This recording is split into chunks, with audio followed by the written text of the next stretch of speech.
우리 말씀 마가복음 15장 21절에서 32절 말씀입니다. 마침 알렉산더와 루포의 아버지인 구레네 사람 시몬이 시골로부터 와서 지나가는데 그들이 그를 억지로 같이 가게 하여 예수님의 십자가를 지우고 예수님을 끌고 골고다라 하는 곳, 번역하면 해골의 곳에 이르러 모략을 탄 포도주를 주었으나 예수님께서 받지 아니하시니라.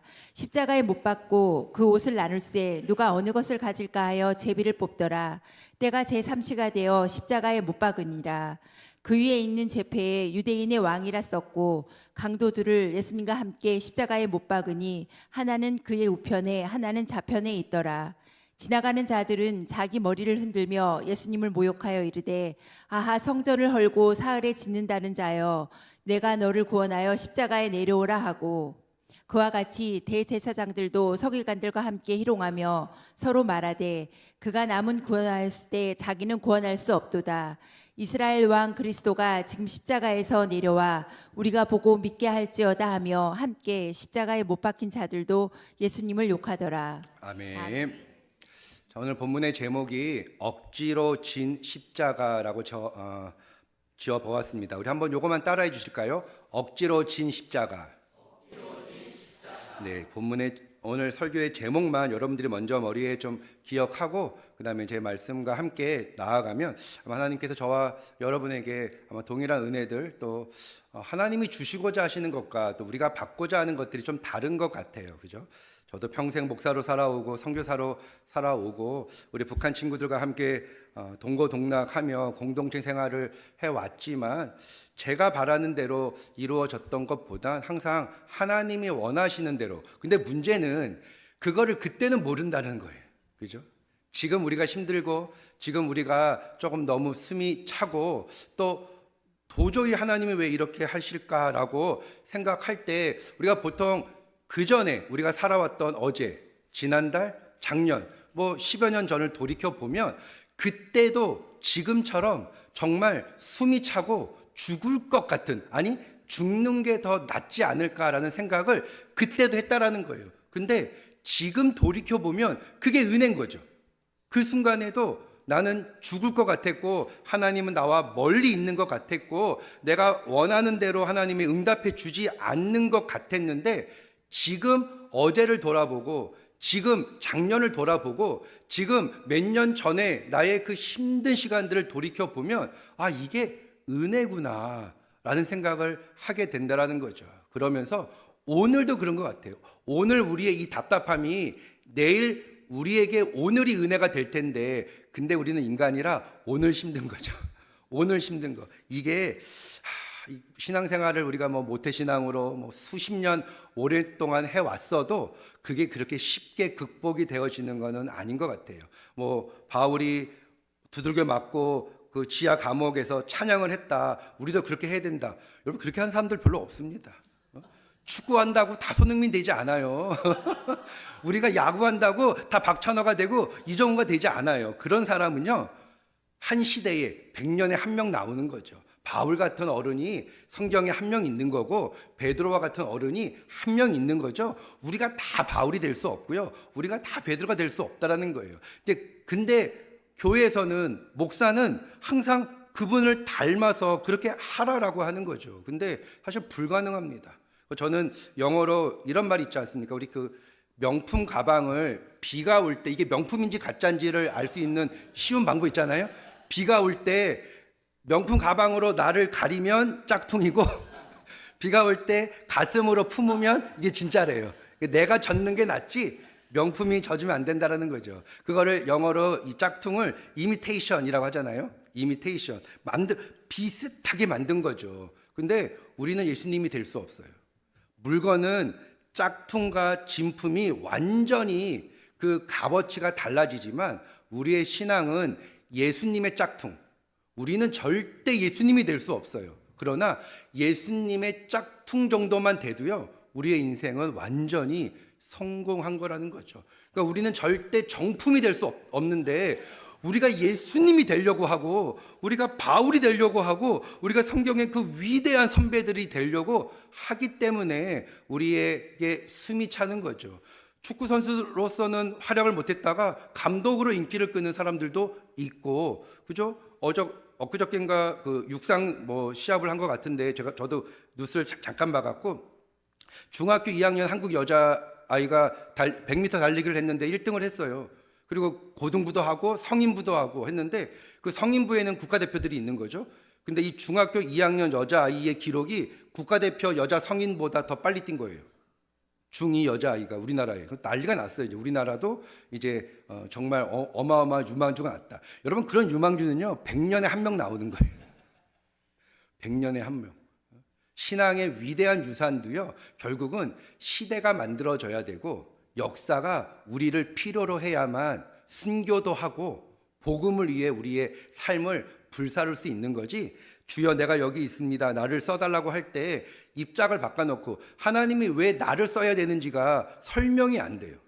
나 말고도 하나님이 쓰시고 싶은 사람이 너무 많은 거죠. 나보다 노래 잘하고, 나보다 공부 잘하고, 나보다 실력 있고, 나보다 능력 있는 사람들이, 나보다 기도 많이 하고, 나보다 예배 더 잘 드리는 사람들이요 이 세상엔 너무나 많은 거예요. 근데 왜 하나님이 나를 써달라고, 우리는 나를 안 써준다고 되게 힘들어 하는데, 다 쓰임의 목적과 우리의 분량이 다르다라는 거죠. 저는 20살 때 저는 하나님의 음성을 평생 2번 들었습니다. 2번.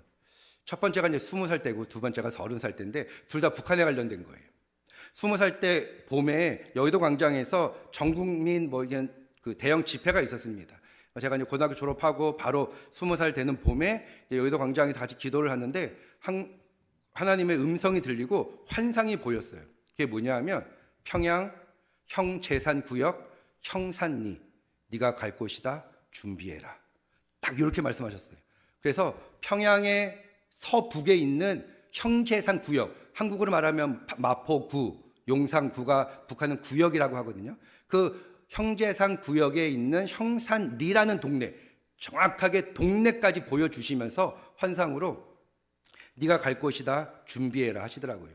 그 제가 30살에 이제 그리고 나서 제가 북한학도 전공하고 뭐 25살 때부터 공산국가를 안 다닌 데가 없을 만큼 늘 다녔고 30살에 제가 필리핀을 갔는데 선교사로 30살에 한 번 더 들려주셨어요. 그때는 뭐라고 말씀하셨냐면 이렇게 말씀하셨어요. 정확하게. 아들아, 북한에만 가려고 생각하지 말고 통일이 되면 통일 시대를 이끌어갈 통일 세대들이 필요한데 내가 그들을 여기서 준비하고 싶다. 나는 네가 그 일을 해 주었으면 좋겠다.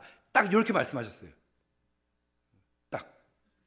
그래서 이제 21년 동안 이제 필리핀에서 제가 뭐 필리핀 대학생 현지인 교회도 10년 넘게 사역을 했고 뭐 한글학교도 하고 한인교회도 하고 뭐 훈련원도 하고 나환자 마을 사역도 하고 하면서 20년 동안 항상 저 안에는 이제 우리 탈북한 청년들이 함께 이제 공동체 생활을 했죠. 저희는 20년 동안 사역과 삶을 분리시키지 않고요. 큰 집을 구해서 저희 큰아이 1살 때 가고 둘째 아이는 필리핀에 태어났는데 가자마자 이제 북한 친구들이 같이 있으니까 그냥 한 집에서 같이 먹고 자고 그렇게 이제 20년을. 그러니까 사역이 24시간이죠. 우리가 예배 끝나고 집에 가면 뭐 나만의 시간이지 않습니까? 뭐 설교 준비하고. 근데 뭐 집이 커봤자 얼마나 크겠습니까? 사람이 많으면 한 4, 50명도 있고 뭐 5, 60명도 있고 적으면 뭐 15명, 20명 있는데 뭐 제 평생의 소원이 한 평만의 나의 공간이 있었으면 좋겠다. 뭐 아니 설교를 준비할 데가 없으니까 뭐 삶이 그냥 항상 오픈돼 있으니까 그렇게 24시간 뭐 이렇게 지내는 거죠. 뭐 참 별일이 많습니다. 제가 이제 요 설교 내용과 다 연결되어지는 부분이어서 이렇게 이제 북한 이야기 조금 하고 넘어갈게요. 우리 어제 북한에서는 헌법을 개정했어요. 북한에서 어저께 이게 쉽지 않은 건데 북한이 이제 김정은 주재하에 이제 헌법을 개정해서 이제 통일 이런 단어를 헌법 내에서 아예 없애버렸어요. 그래서 원래 그 전에는 재작년부터 이제 적대적 두 국가를 계속 외쳤는데 헌법에는 적대적이라는 말은 뺐어. 다행히도. 그러나 두 국가 완전히 다른 북한은 북한이란 나라, 한국은 한국이라는 나라. 그러니까 우리는 이제 한민족이 아닌 거죠. 그러니까 북한은 어저께 북한 헌법을 뜯어 고치면서 이제 북한과 한국은 한 민족도 아니고 한 나라도 아니고 한 형제도 아닌 그냥 완전 다른 두 나라로 북한은 이제 어저께 헌법을 고치고 개정하고 이제 그렇게 선포를 했고, 북한 헌법에 이제 통일이라는 단어는 이제 아예 없어졌죠. 옛날에는 저희 어렸을 때만 해도 한국도 북한도 우리의 소원은 통일이라는 노래를 똑같이 불렀어요. 근데 이제는 그런 노래를 부르지 않죠. 여러분, 북한 친구들, 저는 이제 아이들과 함께, 아이들이 아니죠, 청년들이었죠. 그때 다 20대, 뭐 많으면 30대 이런 이제 북한 청년들이랑 이제 한 집에서 함께 이제 수많은 아이들과 함께 이제 늘 로테이션으로 아이들이 이제 훈련받고 가니까 살다 보면 참 상상할 수 없는 이야기들을 듣게 됩니다. 이게 진짜 공상과학, 우리 머리가 발달해서 소설을 써도 그렇게 쓸 수 없을 만한 이야기들을 저는 정말 많이 들었죠. 20년 동안 얼마나 많은 북한 친구들과 생활을 했겠습니까? 정말 강을 건너다 뭐 엄마가 떠내려가고 아빠가 떠내려가고 뭐 형제가 총에 맞고 뭐 잡혀서 끌려가고, 뭐 어떤 형제는 누나랑 왔는데 누나랑 약혼녀랑 건넜는데 누나는 북한 군인에게 잡혀서 끌려가고 자기랑 약혼녀는 이제 총을 쏘는 걸 피해서 중국으로 넘어왔는데, 이제 넘어오자마자 인신매매범한테 자기 약혼녀는 팔리고 자기는 이제 죽을 만큼 맞아서 이제 버려지고, 뭐 이런 일들.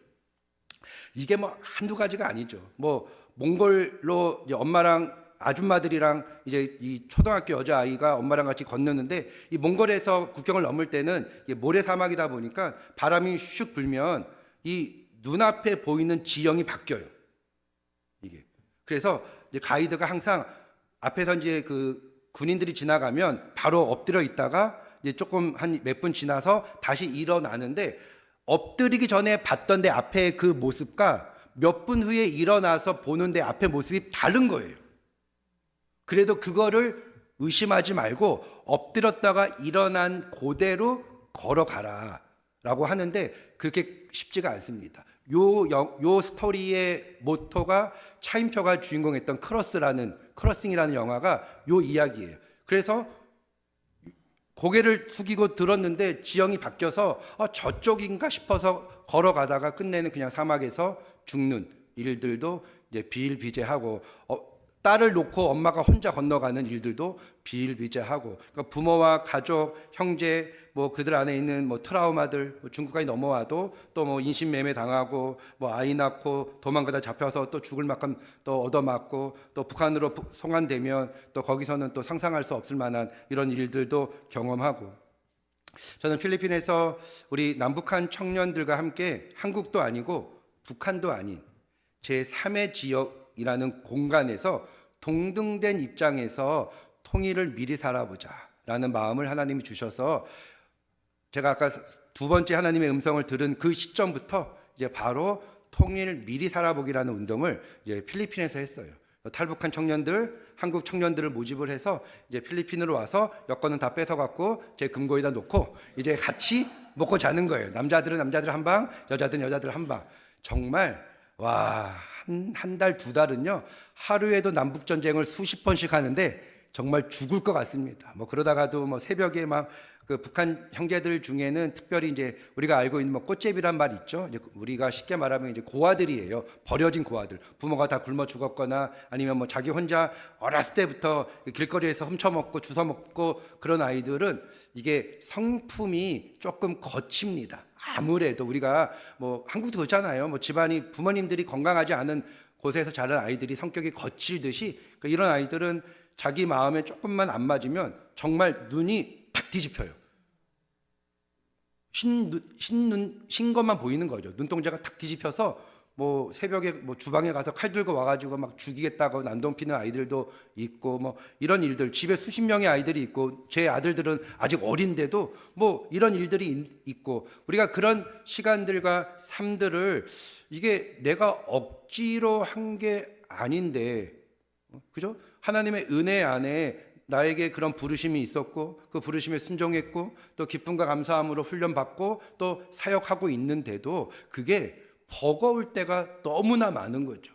그 내가 왜 이걸 억지로 하고 있는가? 하나님이 나에게 주신 사명, 부르심, 그리고 우리는 그 부르심에 마땅히 걸어가야 되는데 그게 억지로 하고 있는 그런 마음이 들 때가 너무나 많다라는 거죠.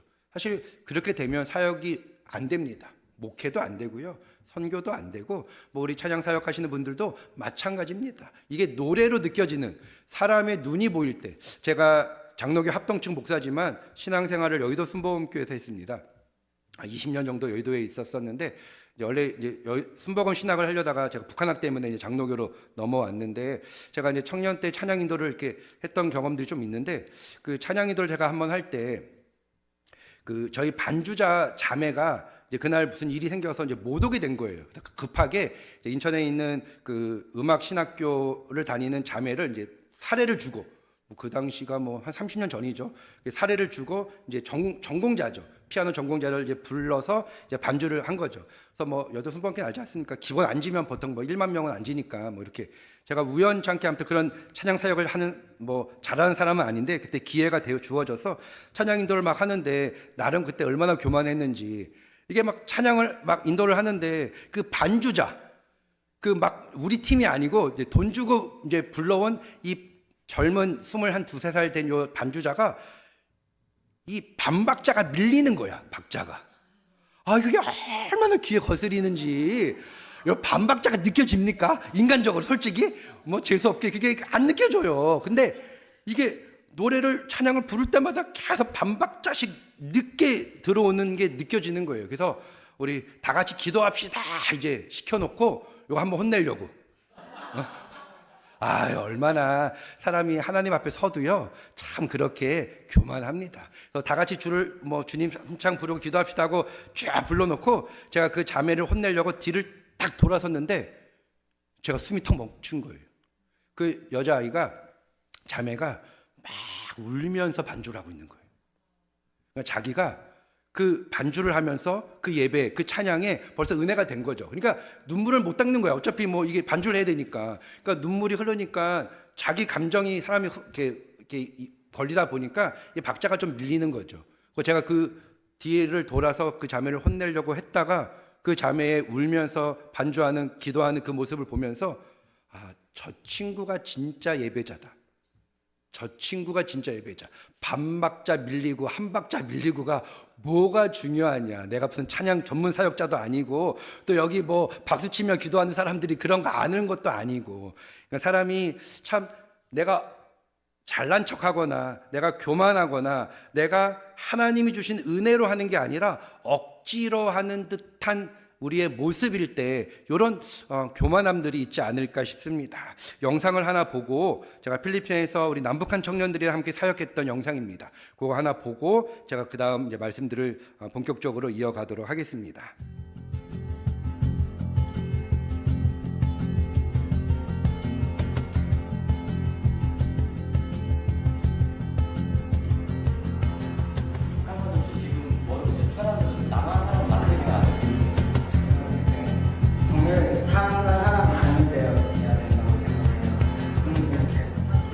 앞으로 다른 사람보다 함께 하자라고 함께 하자라고 하는 말이 그것이 가장 큰 역할을 하지 않을까 생각합니다.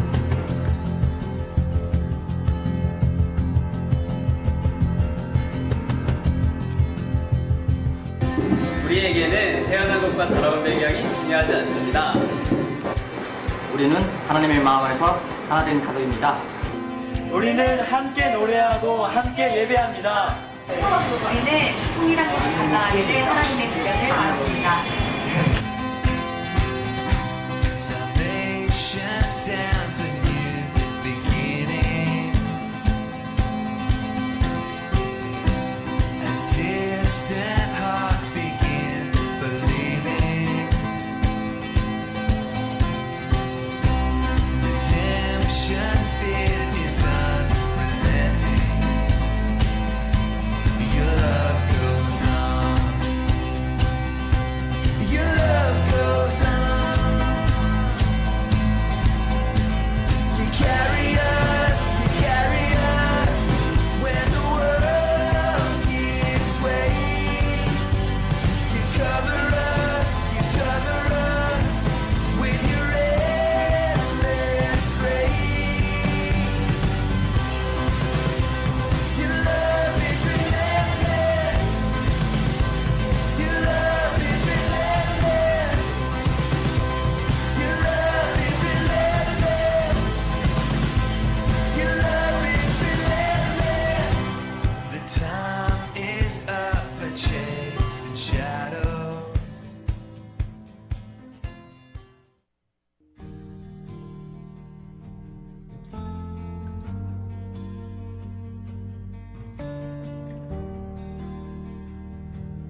forever,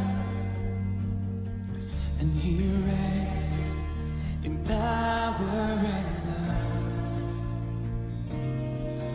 Let earth bow down before Him, for He is exalted, and we look to Yahweh, Yahweh, forever Yahweh, Yahweh.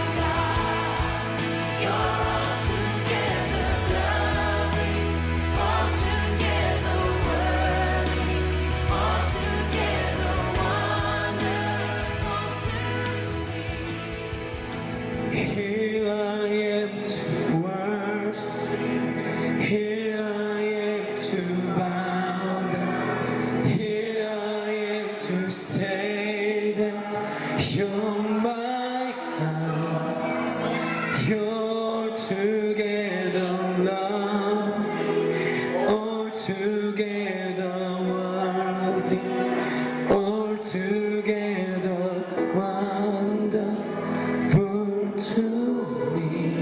Thanks God.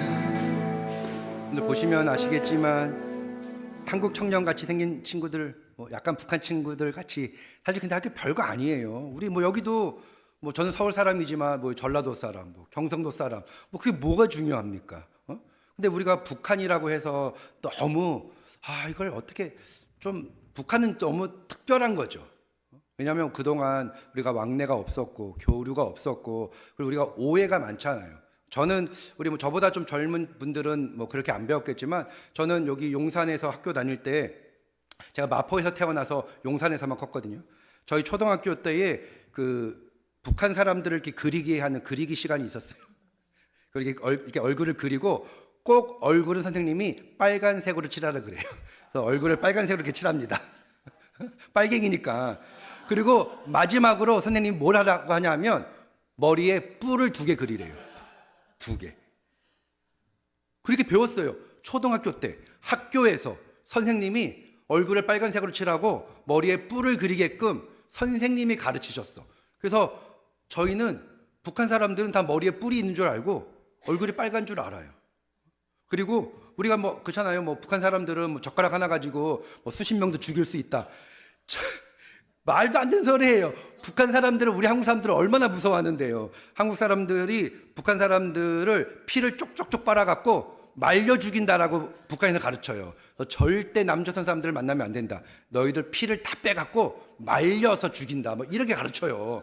그래서 북한 사람들은 한국 사람들을 무서워하고요. 우리는 북한 사람들 손에 뭐가 들려 있으면 괜히 겁나. 저걸로 그냥 수십 명은 이렇게 죽일 것 같아갖고 그런 거 안 배웁니다. 그냥 똑같은 사람이고요. 겁도 많고 뭐 그냥 눈물도 많고 북한 친구들이 뭐 탈북하고 싶어서 탈북을 했겠습니까? 먹을 게 없고 굶어 죽고 또 여러 가지 정치적인 이유와 삶의 여러 가지 문제들 때문에 사실은 탈북이란 말은 우리가 쓰는 말이고 북한 분들은 도강이라는 말을 씁니다. 강을 건넌 사람들이죠. 그들은 먹을 걸 구하기 위해서 강을 건넌 사람들이지 자기의 조국과 가족을 버리고 탈북을 한 사람들이 아닌 거예요. 우리 입장에서는 탈북이지만 그들은 먹을 걸 구해서 다시 북한으로 가족들에게 먹을 걸 주기 위해서 구하러 나왔다가 이제 문이 닫히고 여러 가지 뭐 또 안 좋은 일들 또 중국에 잡히면 또 잡혀서 송환되면 뭐 그땐 진짜 큰일 나니까 그러다가 이제 한국 선교사들 만나갖고 한국으로 오게 된 그런 분들이 지금 대한민국에 14,500명 정도가 있는 거죠. 그들이 억지로 이 땅에 온 것 같지만 하나님의 부르심이 있었고 또 그렇게 한국에 와서 신학을 하고 전도사 목사가 된 신학생들이 지금 탈북민들만 한 100여 명 정도 됩니다. 탈북민 교회들도 많이 있고 탈북 목회자들도 많이 있는 거죠. 저는 성경과 세상 속에 개인적으로는 두 사람을 참 좋아합니다. 첫 번째는 탈북민을 좋아합니다. 왜냐하면 제가 살아본 적이 없는, 또 제가 가본 적이 없는, 제가 하고 있는 사역의 주 대상이기 때문에 제가 36년 동안 북한 사역을 하지만 제가 뭐 한인 교회를 하던 단임 목회를 하던 뭐 어떤 사역을 하던 항상 탈북민들과 함께 생활을 해왔지만 정작 저는 북한을 가본 적이 없는 거죠. 북한에서 살아본 경험이 있는 그들, 우리가 경험이 없이 무엇을 한다라는 건 대단히 어렵고 위험합니다. 결혼을 해보고 아이를 길러본 것과 그렇지 않은 것과 차이가 있듯이 연애를 해보고 헤어지고 다시 만나는 경험들이 해본 것과 그렇지 않은 것과 다르듯이 사역도 마찬가지죠. 어려움도 겪어보고 부흥도 겪어보고 교만했다가 하나님 앞에 혼나기도 하고 이런 시행착오들을 통해서 하나님이 어떠한 분인지를 알아가는 게 중요한 거지, 그냥 고이고이 이렇게 잘 자라다가 어려움을 당하면 사실은 우리의 신앙을 지켜내기가 쉽지가 않은 거죠. 근데 제가 그렇게 부러워하는 탈북민들이 사실 그렇게 따라 살고 싶은 모습은 아닌 모습들이 참 많이 있습니다. 왜냐하면 시간이 필요한 것 같아요. 우리가 결혼해서 호흡을 맞추는 것도 되게 오래 걸리지 않습니까? 저도 결혼한 지가 30년이 됐는데 30년이 됐는데도 아직도 이해가 안 되는 게 참 많아요. 동갑이고 친구인데도 아내가 다른 거죠. 우리가 뭐든지 다 알 것 같지만 그렇지가 않은 거죠. 우리가 북한을 조금 더 이해한다라는 건 그 이해한다라는 단어조차도 우리에게는 교만이 되어집니다. 내가 누구를 이해한다라는 거, 이해라는 거는 결국 내가 그들을 우습게 보기 때문에 받아주는 척하는 거죠. 사실 사랑은요, 그런 기준과 조건이 있지 않습니다. 그냥 전폭적인 거죠. 예수님이 우리에게 해주신 것처럼 하나님이 우리에게 해주신 것 같은 그런 상태가 돼야 되는 거죠. 그 모습이 우리 남북한 청년들이 필리핀에서 살면서 나타납니다. 그렇게 싸우다가 저희 뭐 여러 가지 수많은 그 에피소드 중에 한 30살 정도 된 사랑의 교회에 다녔던 한국 자매랑 23살 정도 된 우리 탈북민 자매가 이제 한 방에서 있었는데 너무 싸우는 거예요. 이 30살 먹은 우리 한국 자매가 약간 히스테리가 있는지 아무튼 그렇게 북한 이 동생을 그렇게 갈구는 거예요. 너무 하나부터 열까지 다 싫은 거야. 근데 내가 볼 때 그런 게 아닌데 조금 심했어요. 그렇게 해서 한 달이 좀 지났는데 밤에 잠을 자는데 이 한국 자매가 화장실을 가려고 새벽에 이제 일어났는데 자기 옆에 침대에 이제 그 우리 23살 북한 자매가 자다가 잠꼬대 하는 소리를 새벽에 들은 거예요. 잠꼬대. 근데 얼마나 소리를 지르는지 그것도 짜증인 거죠. 아우, 저것은 자면서도 나를 귀찮게 하는구나. 근데 그날따라 유난히 그 잠꼬대의 소리가 귀에 들린 거예요. 그게 이제 이런 거였어요. 나를 놔줘. 나 죽기 싫어. 나를 살려줘. 막 울면서 자기가 탈북하면서 겪었던 그런 트라우마가 아직도 너무 심각해서 눈만 감고 잠만 들면 그게 자기도 모르게 막 소름 끼치듯이 하는 소리가 화장실을 가려고 깼던 30살 먹었던 우리 자매, 한국 자매에게 귀에 그게 들린 거죠. 그리고 그 자리에서 이 자매가 울기 시작한 거예요. 그러니까 내가 이 아이를 막 나무랬는데 내가 이 아이를 나무랬던 그 기준이 한국인의 기준인 거죠. 나의 기준인 거죠. 그 친구는 강남에 살고 자기는 나름 뭐 그래도 부족함 없이 좋은 대학 나오고 좋은 모습이었는데 이 북한 친구들을 이해하기가 쉽지 않은 거죠. 그런 훈련을 받으러 왔는데도 그게 쉽지가 않은 거죠. 근데 그 아이의 그런 트라우마를 들으면서 그날부터 이제 그 자매랑 함께 울고 기도하면서 이제 그 친구가 겪었던 그 아픔들을 들으면서 이제 한국 친구들은 완전히 마음이 눈 녹듯이 녹기 시작하는 거예요. 우리가 이런 시간들이 사실은 이제 하나님과도 좀 필요한 거죠. 제가 이제 두 번째부터 오늘 본문과 이제 연결이 됩니다. 저는 개인적으로 정말 부러워하는 사람이 한 명 있는데 그 한 명이 오늘 본문에서 읽었던 구레네 사람 시몬입니다. 제가 왜 이분을 제일 부러워하고 좋아하냐 하면 사람으로서 하나님이신 예수님이 지셨던 예수님의 십자가를 인간이 대신 짊어져 본 유일한 사람이 이 시몬이란 사람이에요. 말이 안 되지 않아요? 우리는 항상 이거 힘들다, 이거 어렵다, 이거 아프다, 돈 달라, 뭐 달라, 힘들다. 우리는 늘 그렇게 하나님 앞에 짜증만 내는데, 하나님은 우리에게 넘치는 은혜들을 주셔도 우리는 늘 불평을 하는데, 이 시몬은 예수님이 지셨던, 예수님이 짊어지셨던 하나님의 그 십자가를 인간의 몸으로, 인간으로 하나님의 십자가를 대신 짊어진 지구상에 존재하는 유일한 사람인 거죠. 저는 어느 순간 말씀을 읽으며 이 구절이 이해되어지면서 이 시몬이라는 분이 너무너무 부러운 거죠. 그렇다고 제가 시몬처럼 살아갈 수 있느냐? 그렇지 않겠죠. 근데 우리가 한번 이 시몬의 삶을 조금만 한번 더 들여다보면 좋을 것 같습니다.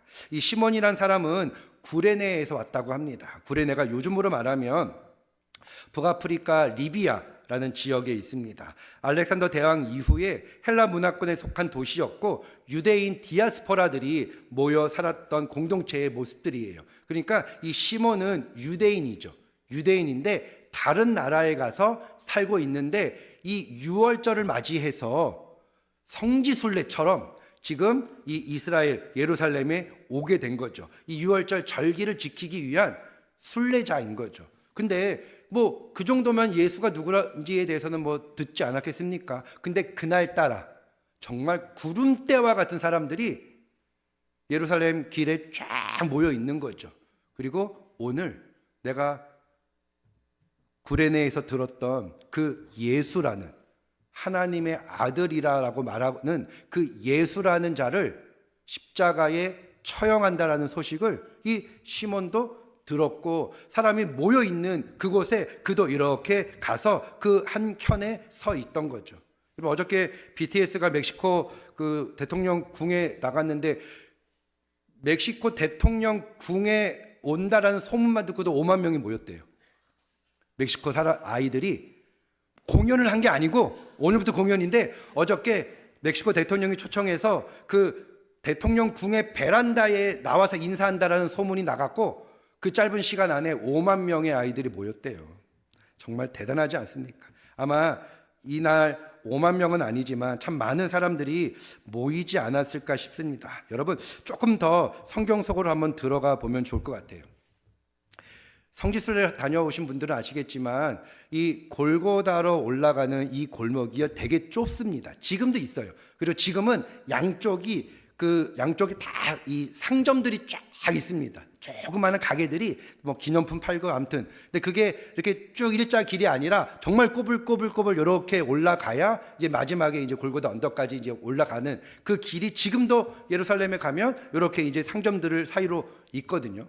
근데 그 순간에 예수님이 자꾸 쓰러지니까 이 군인이 그 중에 한 명을 지목해서 부르는 거죠. 우리 다 아는 얘기니까. 근데 여러분 이 순간에 생각해 보십시오. 시몬이요 도망가면 됩니다. 뒤로 문짓하고 그냥 골목으로 쑥 들어가 버리면 뭐 그 사람을 잡으러 와야 될 이유가 아무도 없죠. 왜 거기 지금 수천 명이 지금 모여 있는데 다른 사람을 부르면 되는 거예요. 그러니까 이 군인에게 의해서 억지로 시몬이 불려진 거죠. 그러면 선택은 누가 하느냐? 시몬이 하는 거예요. 그 군인의 부름에 내가 나갈 거냐? 도망갈 거냐를 내가 결정하는 거예요. 내가. 그러니까 하나님은 저와 여러분을 부르시지만 그 부르심의 결단과 결정은 내가 하는 거예요. 하나님이 하시는 게 아니고 나를 부르신 하나님 앞에 내가 앞으로 나갈 거냐? 그냥 머뭇거리고 도망갈 거냐? 아니면 입 다물고 가만히 모르는 척, 못 들은 척, 딴 데 보고 있을 거냐? 아니면 옆에 사람을 밀어갖고 대신 밀 거냐? 이 모든 것들은 다 내가 선택하는 거예요. 내가.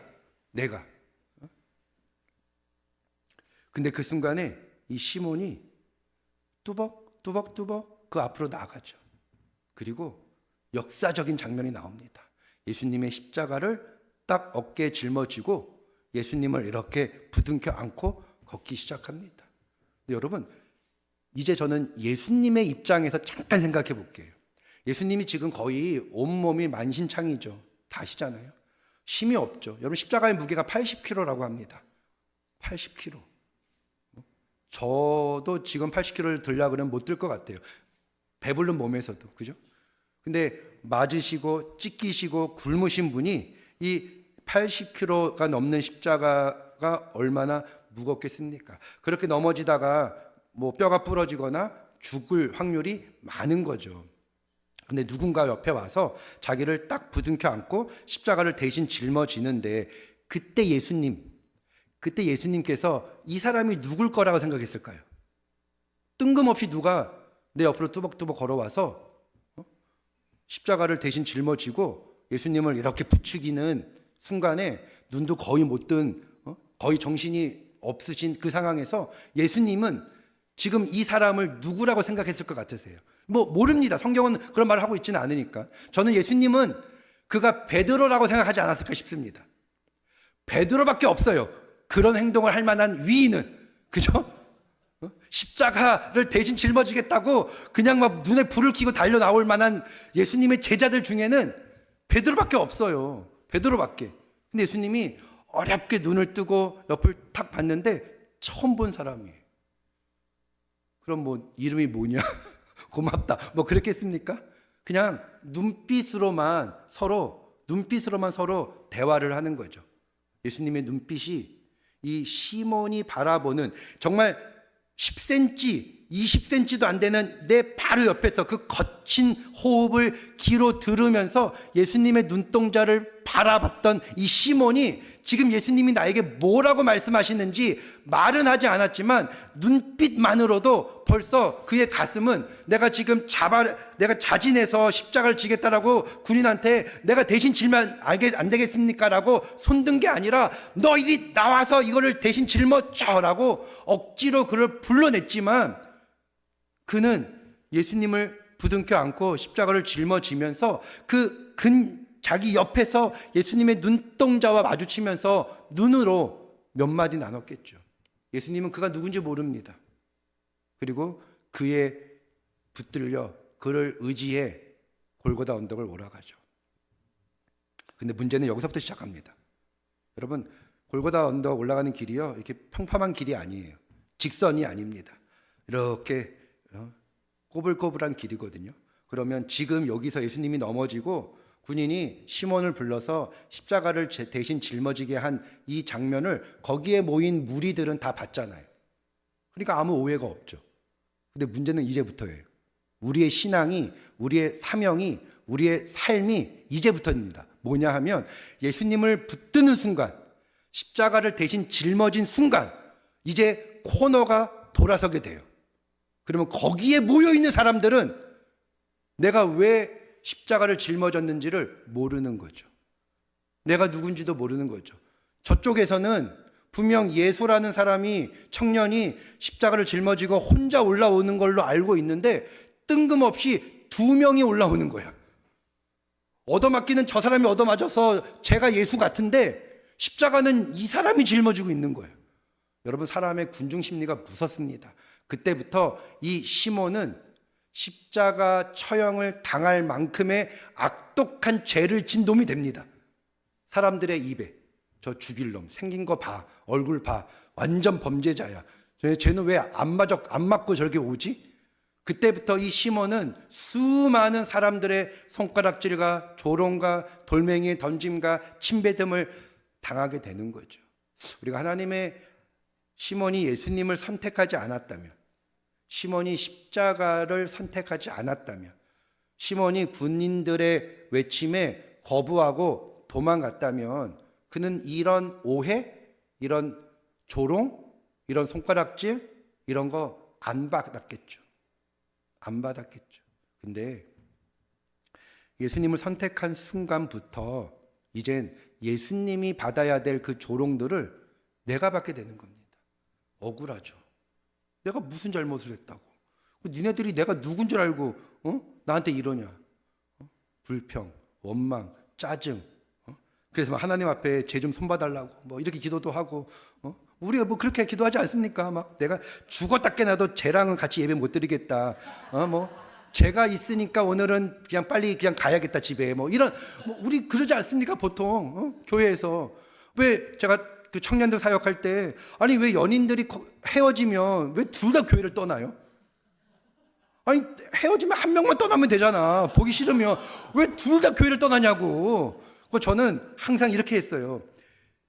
연애를 시작하면 저한테 꼭 와서 허락을 받으라 그래. 허락을 받으면 제가 데이트 비용을 주고, 그리고 설교 후에 광고를 합니다. 이제부터 이 두 형제 자매는 교회가 인정하는 공식 커플이 되었습니다. 딴 형제, 딴 자매들 딴짓하지 마십시오. 근데 그러다 헤어질 수 있잖아. 그럼 제가 또 부릅니다. 그리고 공식적으로 이 두 형제 자매는 헤어졌습니다. 이제부터 이 둘을 마음에 두셨던 형제 자매님들은 대시하셔도 됩니다. 그래야 한 명도 안 떠나요. 아니 헤어지고 만나고 헤어지는 건 당연하고 자연스러운 거예요. 그리고 그 어색함은요 또한 당연한 거예요. 근데 그거 이겨야 됩니다. 그거 이겨고 버텨야 돼요. 사람들의 눈초리, 손가락질, 비웃음도 이겨내야 돼요.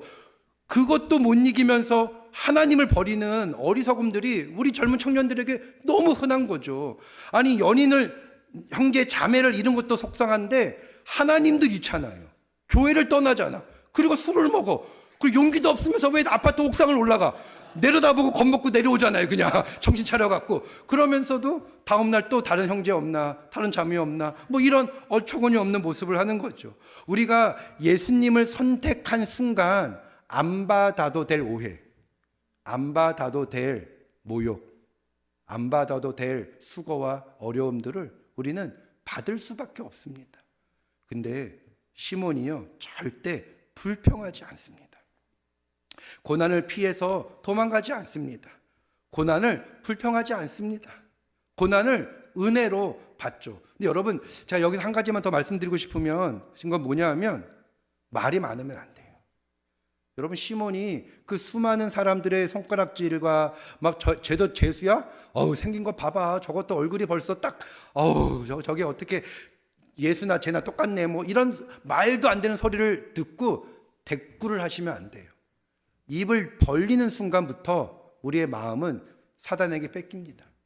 시몬이 그 수많은 사람들의 손가락질, 예수님을 부둥켜 안고 십자가를 짊어진 것만 해도 얼마나 힘든데 거기에 들려오는 그 따가운 소리에 아무런 대꾸를 하지 않습니다. 그리고 성경에는 그렇게 자세하게 표현하고 있지는 않지만 분명 시몬은 예수님을 봤을 거예요. 예수님 저 괜찮아요. 말하진 않아도 눈빛으로 예수님에게 저 이 정도 소리 괜찮아요. 어차피 이거 내가 짊어지는데 제가 저기 위에까지 올라갈 테니까 걱정 마세요. 그렇게 아마 눈으로 말했을 것 같아요. 예수님도 그 피를 흘리시면서 그 내 옆에 있는 이 시몬의 그 눈빛의 이야기를 예수님도 분명히 읽으셨을 거예요. 그리고 또 눈빛으로 고맙다. 고맙다. 내 옆에 있어줘서 고맙다. 여러분, 예수님이 제일 힘든 순간이 이 시간 아닐까요? 제자들은 다 도망가고. 사실 제자 한두 명은 있어야죠. 솔직히 말이 안 되잖아요. 말이. 예수님이 육체적으로도 힘들지만 제 생각은 마음적으로도 많이 힘드셨을 것 같아요. 내가 너희들을 이렇게까지 한 건 아닌데 어떻게 한 명도 없냐. 다 도망가고. 예수님이 몸도 마음도 다 힘들 때, 그 예수님이 제일 힘들 때 있었던 그 옆에 있었던 시몬, 그 시몬을 예수님이 어떻게 잊겠습니까? 근데 저는 말씀을 묵상하면서 시몬과 예수님이 말을 하며 대화하지 않았을 것 같아요. 그 골고다 언덕을 올라가는 그 시간 동안 이 두 분은 단 한마디의 대화도 없이 그저 눈빛으로, 그리고 거친 숨소리에 심장의 박동 소리만으로도 충분히 무슨 말을 하고 무엇을 느끼고 있는지를 서로 알았을 것 같습니다. 사랑하는 성도 여러분, 우리가 너무 힘들고 억울할 때 자꾸 다른 분한테 내가 쟤 때문에 힘들어, 저 사람 때문에 시험 받아갖고 요즘에 교회 가는 게 너무 어려워, 이런 얘기 하지 마세요. 이런 말 하는 순간부터 벌써 지는 겁니다.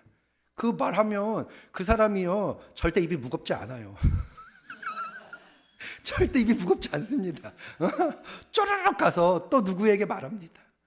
그래서 말이 오해가 되고 또 오해가 더 큰 오해가 되어져서 내가 그런 의도로 말한 게 아닌데 내가 더 죽일 놈이 되고, 저도 그런 실수들을 참 많이 하고 많이 당하고 그랬었거든요. 사람은 결코 예수님의 십자가를 대신 짊어질 수 없습니다. 그러나 이 시몬은 그렇죠. 마태복음 16장 24절에 보면 자기를 부인하고 자기 십자가를 지고 나를 따를 것이니라 라는 말씀이 있습니다. 이 말씀에 제일 부합한 삶을 살았던 사람이 저는 이 시몬이지 않을까 싶습니다. 저는 개인적으로 이 구레네 사람 시몬이 제 신앙의, 제 사역의 제일 중요한 모토가 되어지고 모델이 되어집니다. 아, 이분처럼만 살았으면 좋겠다. 입이 무거웠으면 좋겠다. 그리고 생각은 짧게 하고 부르면 그냥 갔으면 좋겠다. 우리 다 그렇게 살아왔잖아요. 근데 이게 나이를 먹고 세상이 우리를 그렇게 살게끔 하질 않아요. 그렇게. 저도 한국에 들어온 지 5년이 좀 넘었는데, 아, 한국이 너무 어렵습니다.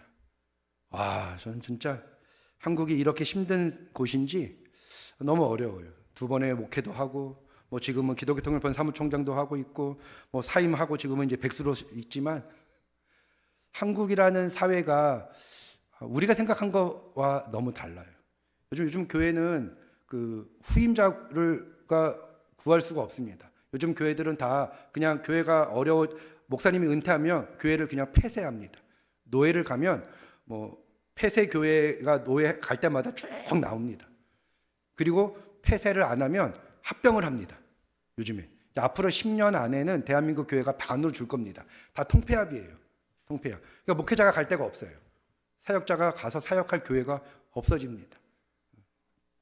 그리고 돈 주고 사고 팔고, 성도들 한 명당 얼마 계산해서 얼마를 주면 후임으로 넘기고, 이런 일들이 대한민국의 비일비재한 모습이 되어진 거죠.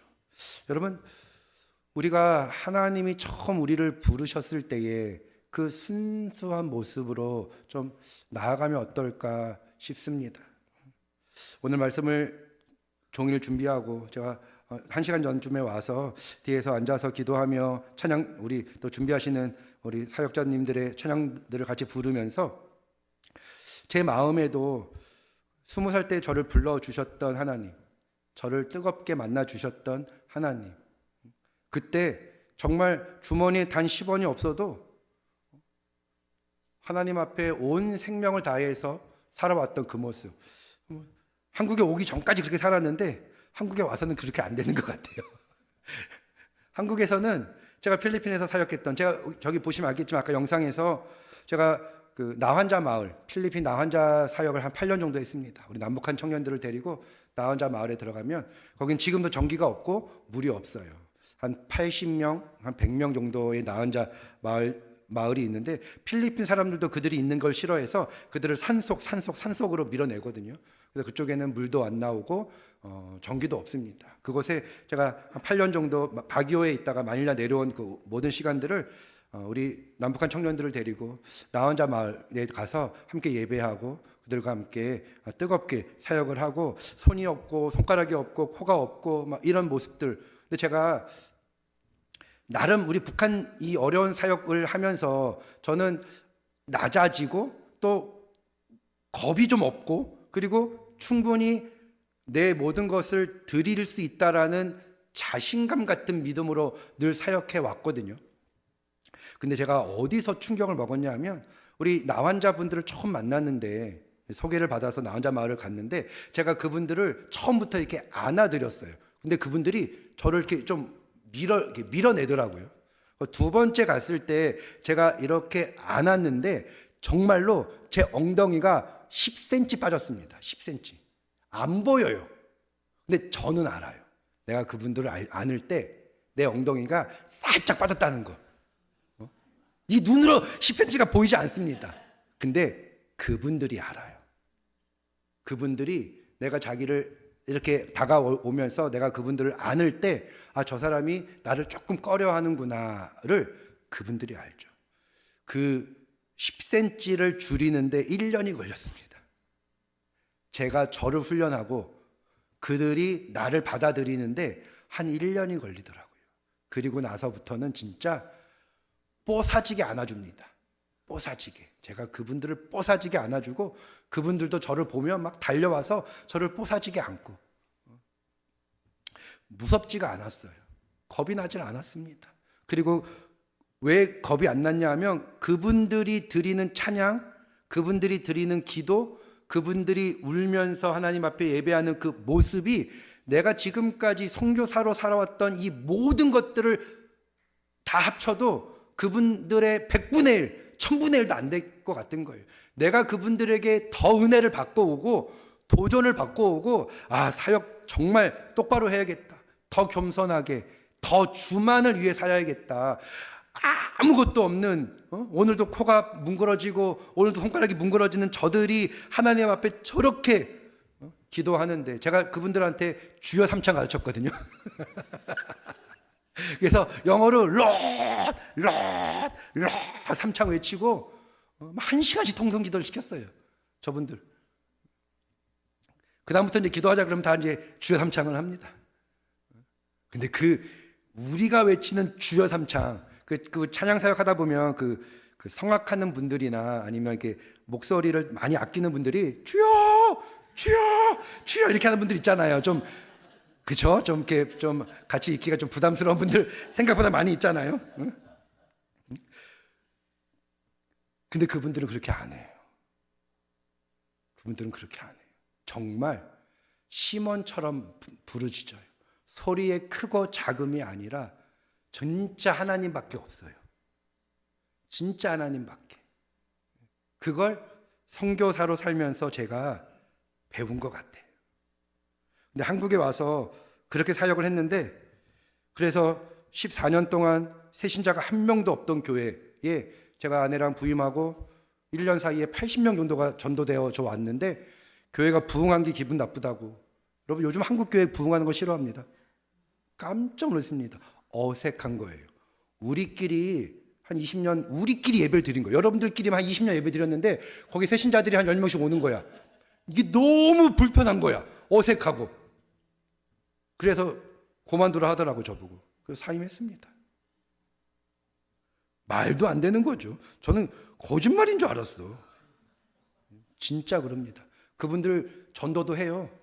전도는 다 종교인이에요. 제가 그러고 나니까 성경에 사두개인 바리새인들이 보이는 거야. 종교인들이구나. 할 거 다 해. 전도도 하고 선교도 하고 예배도 하고 금식도 하고 헌금도 하고 할 거 다 합니다. 근데 하나님이 진짜 기뻐하는 거는 안 해요. 그리고 그거를 부담스러워합니다. 그게 북한이든 그게 한국이든 그게 전 세계 누구이든 간에 하나님이 우리를 부르셨을 때 여러분 이제 결단하셔야 됩니다. 억지로라도 그 십자가를 짊어지셔야 됩니다. 우리가 하나님의 부르심에 우리가 언제나 기쁨으로 순종할 때 많지 않습니다. 억지로 순종했는데 그 억지로 순종하고 걷다 보니 그곳에 은혜가 있고 거기에 우리의 사명이 싹 터서 하나님이 우리를 더 귀하게 사용하게 되는 거지. 우리가 감사함으로 순종해서 나아가다가 돌불이 한번 넘어지면 그날부터는 정말 난리가 납니다. 시몬은요 억지로 십자가를 짊어졌습니다. 우리 탈북민들 스스로 기쁨으로 자기 고향, 가족, 나라를 버리고 나온 거 아니에요. 근데 그때 하나님을 붙들고 그때 하나님을 만나고 그 하나님을 향해 걸어가다 보니 우리에게 사명이 생기는 거죠. 그리고 예수님은 내가 제일 힘들 때 내가 내 힘으로 들 수 없는 나의 십자가, 예수님의 십자가를 대신 짊어져 준 이 시몬이라는 이 사람이 얼마나 고맙고 잊을 수 없는 사람이겠습니까? 그 사람이 베드로처럼 수천 명을 변화시키고 그런 구절들은 성경에 나와 있지 않습니다. 그러나 예수님 입장에서 그 어떤 제자들보다도 저는 이 시몬의 삶이, 그래서 성경을 보면 이제 그의 자녀들이 다 이제 위대한 하나님의 사역자들이 되어졌던 모습들을 우리가 볼 수 있듯이 하나님이 우리를 부르셨을 때 우리가 그 부르심에 억지로라도 억지로라도 좀 그 십자가를 짊어지되 말을 많이 하지 말고 불평을 하지 말고 그냥 묵묵히 주님만 이렇게 바라보고 그냥 하나님 앞에서만 울면 되죠. 그죠? 하나님 앞에서만 울고 하나님 앞에서만 땡깡 부리고 그리고 눈물 닦고 일어나서 또 막 웃고 떠들면서 또 같이 교제하고 그렇게 주님 앞에서만 내 마음을 다 오픈하고 들키는 그런 신앙으로 나아갔을 때 분명 하나님은 내가 원했던 내가 바랬던 길은 아니었지만 수많은 오해와 핍박과 조롱과 손가락질과 눈 침뱉음과 돌멩이를 맞았지만 결국 시몬은 예수님과 십자가 그 어떤 것도 포기하지 않고 골고다 언덕까지 올라갔고 그 시몬은 결국 예수님을 전하고 증거하는 위대한 삶을 살았고 그 가족들이 그 자녀들이 그 후손들이 우리가 지금 이 믿음으로 살아가고 있는 것처럼 사랑하는 성도 여러분, 오늘 우리가 이제 1시간 동안 뜨겁게 기도할 텐데 우리가 억지로라도 십자가를 짊어지고 그 짊어진 십자가를 은혜로 바꿔냈을 때 그게 사명이 되어진다는 거 여러분들 꼭 기억하시면서 안 된다, 어렵다, 힘들다, 불가능하다. 저도 요즘에 그게 막 입 앞 여기까지 나와갖고 그거 좀 꾹꾹 누르하고 좀 힘든데 우리 늘 그렇지 않습니까? 교회 목사님들 만나면 우리 교회는 부흥이 안 된대. 여기는 뭐가 없어서 안 되고 여기는 뭐가 없어서 안 되고 교회는 아파트 단지 안에 있어야만 되고. 여러분 생각해 보십시오. 집 앞에 있는 교회 가는 사람이 누가 있습니까? 집 앞에 있는 교회 가는 사람들 대한민국에 지금 거의 없습니다. 그럼 우리가 어렸을 때 얘기죠. 다 차 타고 갑니다. 그러니까 아파트 단지 안에 교회가 없어도요 교회 부흥할 수 있고요. 아니 식당들 보십시오. 저 산골짜기에 있어도 그렇게들 다 찾아오는데 그러니까 우리가 자꾸 안 된다, 어렵다, 힘들다 이런 부정적인 말들 자체가 결국 하나님은 못한다, 하나님은 안 된다, 하나님도 어렵구나, 하나님도 못하시는구나 라고 우리가 하나님의 능력을 제한하는 그런 어리석음으로 살아가는 모습임을 기억하면서 마지막으로 우리의 입술을 최대한 절제하고 말을 많이 하기보다 불평을 하기보다 짜증을 내기보다 오히려 감사가 나오지 않고 찬양이 나오지 않고 기도가 나오지 않는다면 그냥 아무 말도 안 하고 입을 뒤집어 쓰고 혼자라도 떠드는 그런 시간들을 통해서 하나님이 우리에게 실수하지 않으시고 분명 화가 변하여 복이 되어지고 순종하는 자에게 하나님의 사명을 더 맡기셔서 감당할 능력을 허락하셔서 하나님을 기쁘시게 하고 한번 따라해 주시면 감사하겠습니다. 한 영혼이라도 더 예수 믿게 하자. 한 영혼이라도 더 예수 믿게 하자. 그게 예수님이 저와 여러분들에게 바라시는 궁극적인 우리의 삶인 것을 기억하시기를 예수님의 이름으로 축복합니다. 아멘.